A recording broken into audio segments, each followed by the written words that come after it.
معاویہ کہتے ہیں بہزی کہ میں نے نبی صلی اللہ علیہ وسلم سے عرض کیا یا رسول اللہ صلی اللہ علیہ وسلم ہم اپنی عورتوں کے کس حصے میں آئیں اور کس حصے کو چھوڑیں. یعنی شوہر بیوی کے تعلق کی بات ہو رہی. یہ بھی ایک بہت آج کے دور کا، ہر دور کا مسئلہ ہے، لیکن آج کے دور میں اور بھی گمبھیر ہوتا چلا جا رہا ہے بہت سی چیزوں سے ایکسپوز ہونے کی وجہ سے. تو کیا جائز حد ہے اور کیا نہیں ہے؟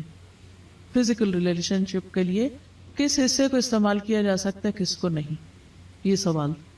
تو اس پر آپ صلی اللہ علیہ وسلم نے فرمایا تمہاری بیوی تمہارا کھیت ہے، تم اپنے کھیت میں جہاں سے چاہو آؤ.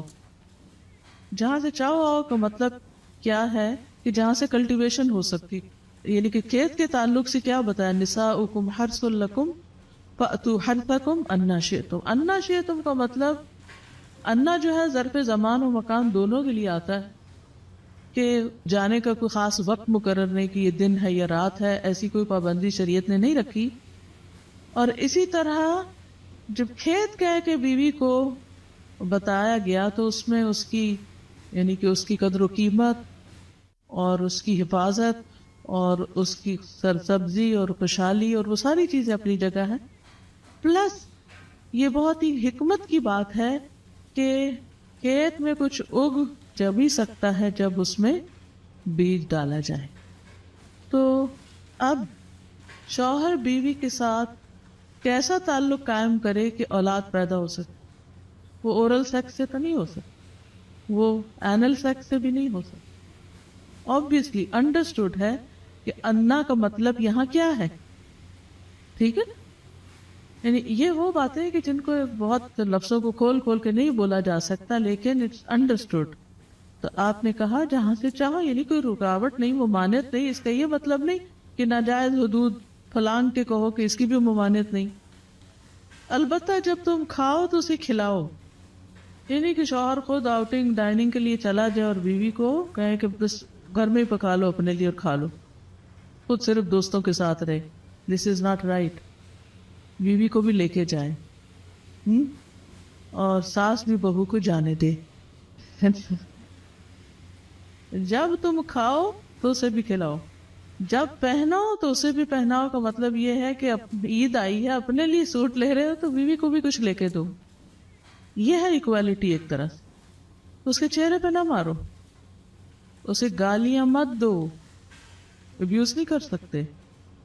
اور اسے قطع تعلقی اگر کرو، یعنی ویسے تو نہ کرو لیکن اگر کرو تو گھر کی حد تک رکھو.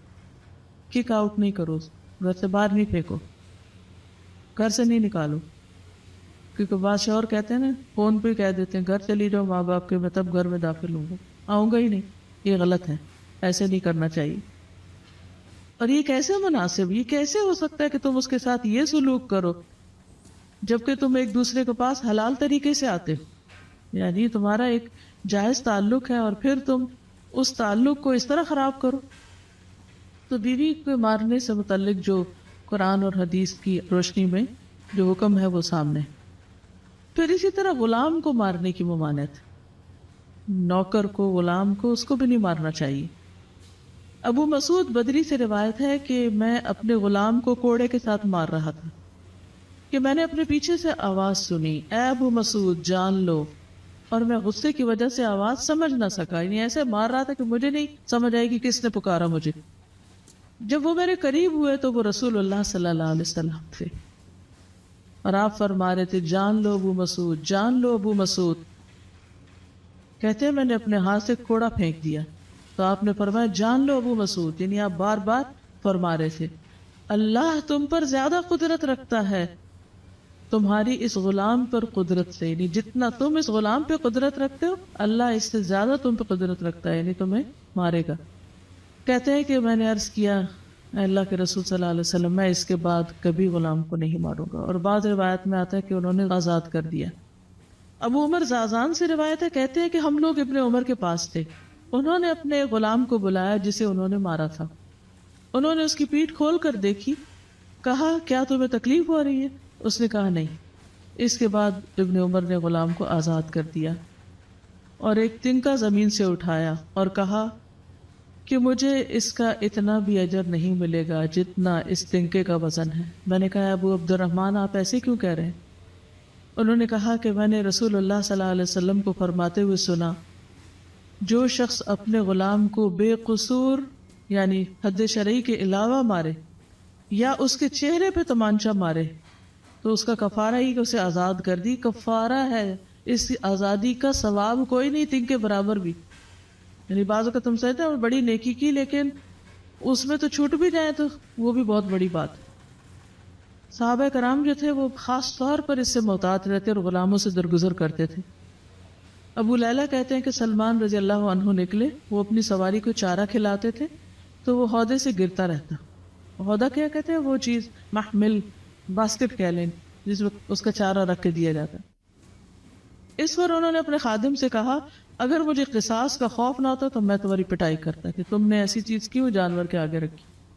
تو مطلب یہ کہ اگر میں تمہیں ماروں گا تو مجھے بھی مار پڑے گی، اس لیے میں تمہیں مار نہیں رہا، ورنہ جو حرکت تم نے کی ہے اس میں تمہیں مار پڑنی چاہیے۔ نماز پڑھنے والے غلام کو نہ مارنا۔ ابو امامہ سے روایت ہے کہ رسول اللہ صلی اللہ علیہ وسلم خیبر سے واپس آئے تو آپ کے پاس 2 غلام تھے۔ حضرت علی رضی اللہ عنہ نے کہا اے اللہ کے رسول صلی اللہ علیہ وسلم ہمیں بھی ایک غلام دے دیں۔ آپ نے فرمایا جو چاہتے ہو لے لو۔ انہوں نے کہا آپ میرے لیے پسند کریں۔ اس سے انداز ہوتا ہے نا کہ ریلیشن شپ داماد اور سسر کا کیسا۔ آپ صلی اللہ علیہ وسلم نے فرمایا یہ لے لو، اس کو مارنا نہیں، کیونکہ میں نے خیبر سے واپس آتے ہوئے اسے نماز پڑھتے دیکھا ہے اور مجھے نمازیوں کو مارنے سے منع کیا گیا ہے۔ آپ صلی اللہ علیہ وسلم نے دوسرا غلام ابو ذر کو دے دیا اور اس کے ساتھ خیر و بھلائی اور حسن سلوک کرنے کا حکم دیا۔ پھر ایک دن پوچھا ابو ذر میں نے جو تمہیں غلام دیا تھا اس کا کیا حال ہے؟ انہوں نے کہا آپ نے مجھے اس کے ساتھ خیر و بھلائی کرنے کا حکم دیا تھا تو میں نے اسے آزاد کر دیا۔ کہ میں وہ خیر و بھلائی کر نہیں سکوں گا تو بہتر ہے کہ میں